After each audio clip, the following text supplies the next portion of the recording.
और वो जो आदमी ये काम कर रहा है वो बीजेपी का 2019 में चुनाव लड़ा था, वो बीजेपी का आदमी है। समूचे देश की निगाहें शनिवार 6 दिसंबर को अयोध्या से ज्यादा पश्चिम बंगाल के मुर्शिदाबाद पर थी। वजह ही कुछ खास थी। जिस दिन बाबरी मस्जिद विध्वंस हुआ था, ठीक उसी दिन हुमायूं कबीर ने पश्चिम बंगाल के मुर्शिदाबाद में बाबरी मस्जिद की नींव रखी।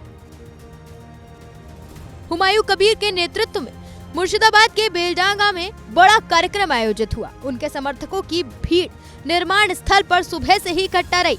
कुछ लोग तो पैदल ही सिर पर ईंट रखकर शिलान्यास करने अपने अपने घरों से निकल पड़े थे। बताया जा रहा है कि राज्य भर से 2 लाख से ज्यादा की संख्या में लोग ईंट लेकर इस कार्यक्रम में पहुंचे थे।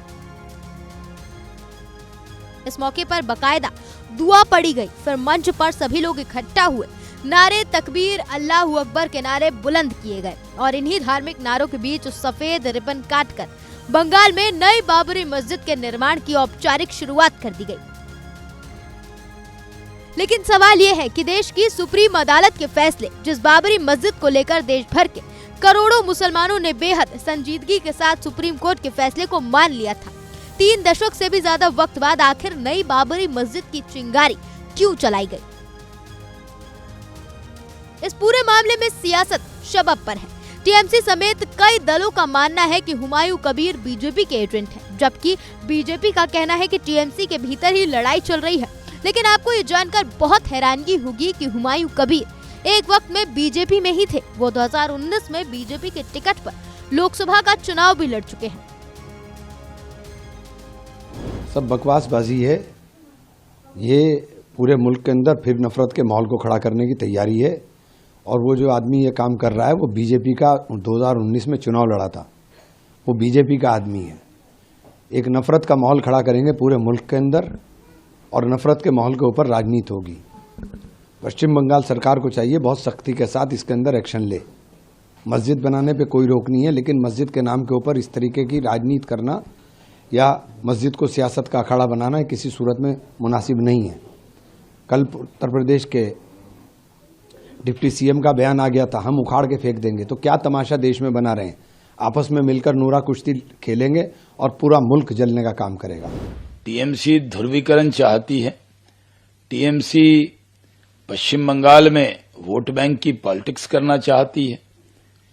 इस सरजमी पे मस्जिद बनाने में कोई रोक कहीं भी नहीं है, लेकिन बाबर के नाम पर मस्जिद बनाकर किसको चिढ़ाना चाहते हैं वो?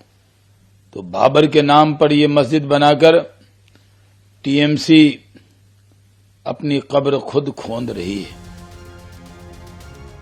हालांकि हुमायूं कबीर ने अपना राजनीतिक जीवन कांग्रेस से शुरू किया। इसी पार्टी में रहकर वो विधायक बने। इसके बाद वो टीएमसी में आए और ममता बनर्जी ने उन्हें अपनी सरकार में कैबिनेट मंत्री बनाया। लेकिन 3 साल के भीतर ही उन्हें पार्टी विरोधी गतिविधियों में शामिल होने का आरोप लगाते हुए पार्टी से बाहर का रास्ता दिखा दिया गया।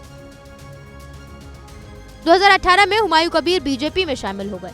हुमायूं कबीर की लोकप्रियता को देखते हुए बीजेपी ने 2019 के लोकसभा चुनाव में उन्हें मुर्शिदाबाद सीट से उम्मीदवार बनाया। हालांकि हुमायूं कबीर ज्यादा दिन तक बीजेपी में नहीं रहे और 2021 में वो टीएमसी में लौट आए और फिर भरतपुर की सीट से विधायक बने। लेकिन उनकी बयानबाजियों को लेकर विवाद हुआ और पार्टी ने उनके खिलाफ कार्रवाई करते हुए पार्टी से उन्हें निष्कासित कर दिया। नवंबर 2024 में हुमायूं कबीर को टीएमसी में रहते हुए नोटिस जारी किया गया, क्योंकि उन्होंने पार्टी के राष्ट्रीय महासचिव और ममता बनर्जी के भतीजे अभिषेक बनर्जी को पश्चिम बंगाल की सरकार में उप मुख्यमंत्री बनाने की मांग की थी। और अब जबकि हुमायूं कबीर ने बाबरी मस्जिद बनाने का ऐलान किया, टीएमसी ने फिर से बाहर का रास्ता दिखाया। लेकिन अब हुमायूं कबीर ने नई पार्टी बनाने और ओवैसी की पार्टी के साथ मिलकर बंगाल चुनाव लड़ने का ऐलान कर दिया है।